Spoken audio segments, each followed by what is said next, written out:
Corfu is one of the most beautiful Greek islands, visited by numerous tourists every year.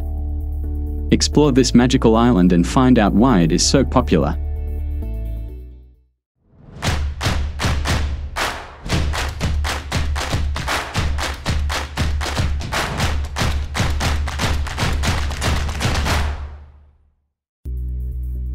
Corfu is part of the Ionian Islands archipelago. It is the northernmost island, located close to Albania.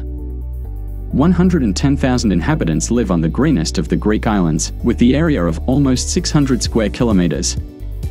The island is highly mountainous, especially in its northern part. The highest peak, Pantocrator, is 906 meters. In fact, only the southern part of the island is flat and agriculture flourishes there.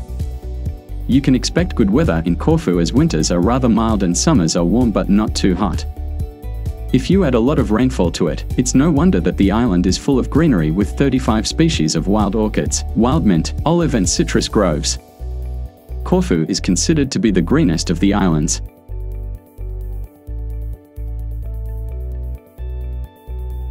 If you ask a Greek about Corfu, he may not know such an island, which is because the Greeks call it Kerkira.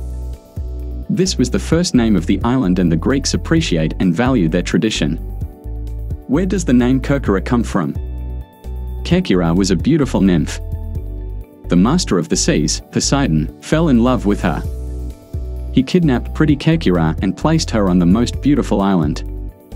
Pharik, the ancestor of the Phaeacian people, was soon born. It was they who civilized the island, which was named after Poseidon's lover. Corfu is also a Greek name but a later one. Korifai means a peak in Greek. This is the name given to the new capital of the island.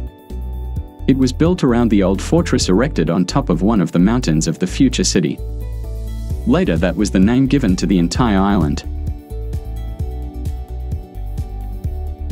Corfu has a long and beautiful history. First, the island was inhabited by the Greeks, then it was ruled by the Romans. The influence of the long rule of the Venetians can still be seen today. Just take a look at the city's architecture on the island. After subsequent years of French, Russian and British rule, the island returned to Greece in 1864. Its beauty has always delighted, so artists also drew attention to it. It was in Corfu that the first Greek Philharmonic Hall and School of Fine Arts, as well as the first university, the Ionian Academy, were established. Today, there are also many music schools and orchestras that often give concerts, which is why the island is called the musical garden of Greece, and its inhabitants are considered to be extremely musical. Writers, such as Shakespeare and Homer, also became interested in the island. It is said that the story described in The Tempest by Shakespeare is happening in Corfu. Corfu was made popular thanks to the work of Lawrence and Gerald Durrell.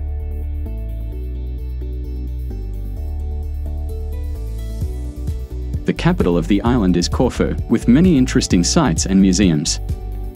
The Old Town was included in the UNESCO World Heritage List in 2007. Start your sightseeing tour from Corfu's Old Town, located between the old and the new fortresses.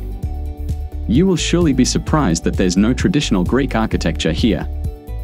Instead, you'll see magnificent Italian architecture that is the aftermath of 4 centuries of Venetian rule. A labyrinth of narrow streets, numerous bars, restaurants and souvenir shops, beautiful palaces, you can watch it all for hours. The British left cricket and lawns in Spinada Square on the island. What was once a battlefield is a representative square today. The square is close to the old fortress, where an interesting museum is located. The new fortress is a great monument of defensive architecture and a great place to see wonderful panorama of the old Corfu. If you have time, make sure to visit the Asian Art Museum located in the Palace of St. Michael and George. On the way there, you will see charming Liston Street with a genuine Parisian flair, where you can drink the best coffee in one of the numerous cafes. However, you cannot omit the most important temple of the city, the Cathedral of St. Spiridon. This is the patron saint of the island and his relics are in the cathedral. Near Corfu, Achillean, a 19th palace built by Elizabeth of Bavaria, the famous Sissi, is located. It was to commemorate the tragic death of her son Rudolf. The palace is surrounded by a beautiful garden with a statue of Achilles, 12 meters high. The Canoni Peninsula is not far from Corfu. There is an excellent viewpoint from which you can see the white Vlacherna and the green Mouse Island. They look spectacular surrounded by the waters of the Ionian Sea. Vlacherna is an old monastery built on a rocky island connected to the mainland with a dike. Today there are no monks in the monastery, there are however many tourists. The island is also a great viewpoint for fans of landing planes that literally fly over the roof of the monastery. From Canoni you can sail to the nearby Mouse Island, Ponte Canisse. There is a charming little church from the turn of the 11th and 12th centuries surrounded by pine and cypress trees. The island itself is protected but it can be visited. According to a legend, Ponte Canisse is not an ordinary island but a petrified ship of Odysseus. Poseidon turned it into rock, taking revenge for blinding his son Polyphemus.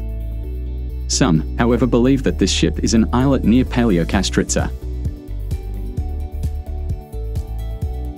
The capital is located close to Paleokastritsa, which is an exceptionally charmingly situated town.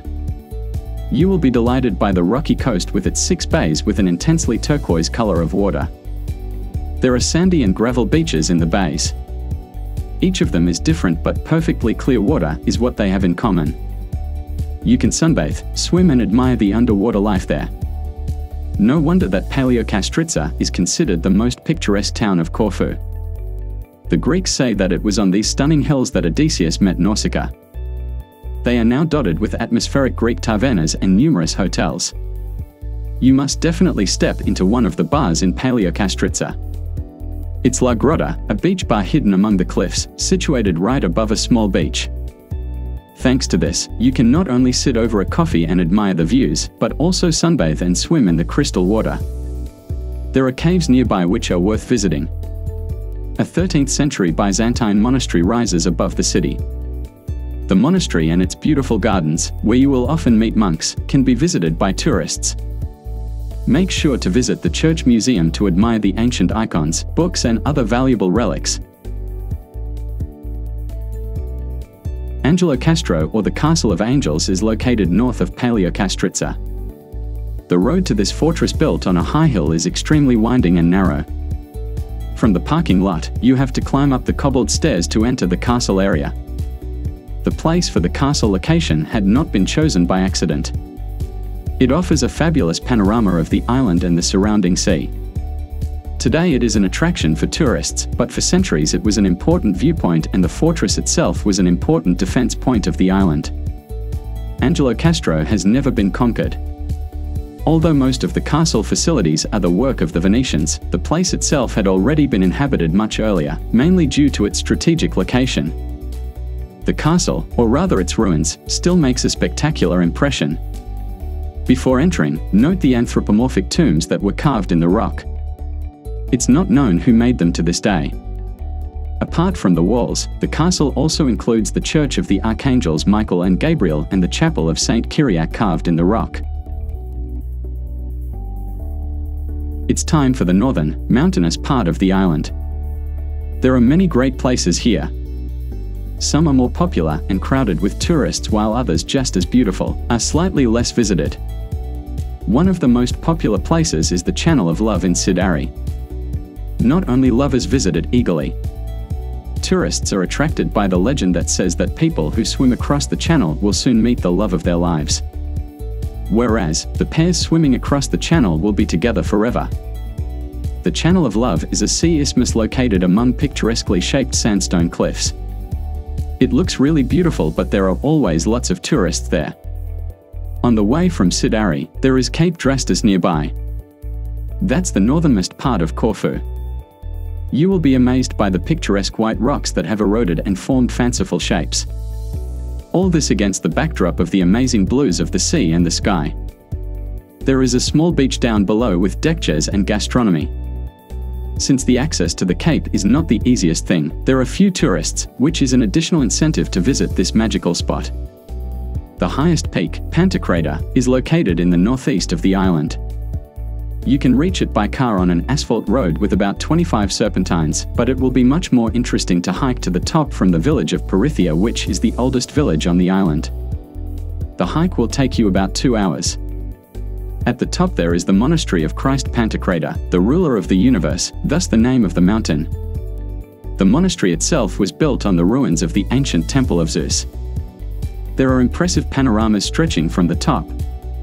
If the visibility is good, in addition to the shores of nearby Albania, you will also see Italy, more than 100 kilometers away. After an intense sightseeing tour, you may want to relax a bit on local beautiful beaches.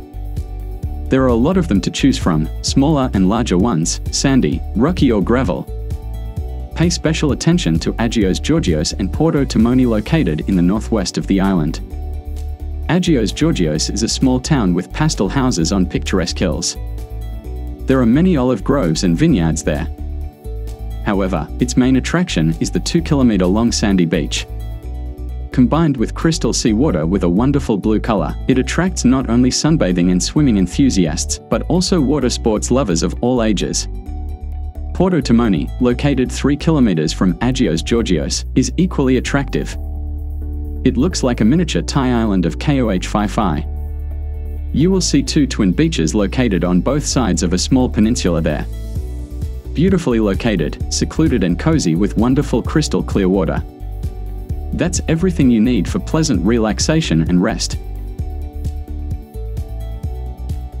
The influences of the nations that ruled the island, mainly Italian, British and French, have been perfectly preserved in the island's cuisine. Dishes that are worth trying include, among others, sofrito, a type of veal or beef stew in white wine, pastazzata, veal or chicken with tomatoes and many spices with cinnamon, and bordato, that is fish with tomatoes and pepper. The real pride of Corfu are kumquats and the excellent preserves made from them. You must definitely try delicious kumquat liqueur, which can be easily bought in souvenir shops. The best months to go to the island are from May to October. Remember that it is most often visited by tourists in July and August, so if you can, choose May or September. Thanks to this, you will not only avoid crowds, but you can also count on slightly lower prices for accommodation or meals. The prices are average and the applicable currency is euro.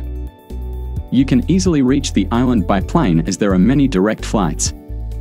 Accommodation on the island can be found without major problems as the stayover base is really big. There are both large hotels and small guest houses run by local people. It's similar with food. Everyone will find something for himself. You can easily get around the island by bus. The towns are well connected and the buses run frequently. You can also rent a car, a scooter or even a bike. The least popular option are taxis as they are quite expensive. Subscribe to our channel, select the bell, receive notifications about new videos.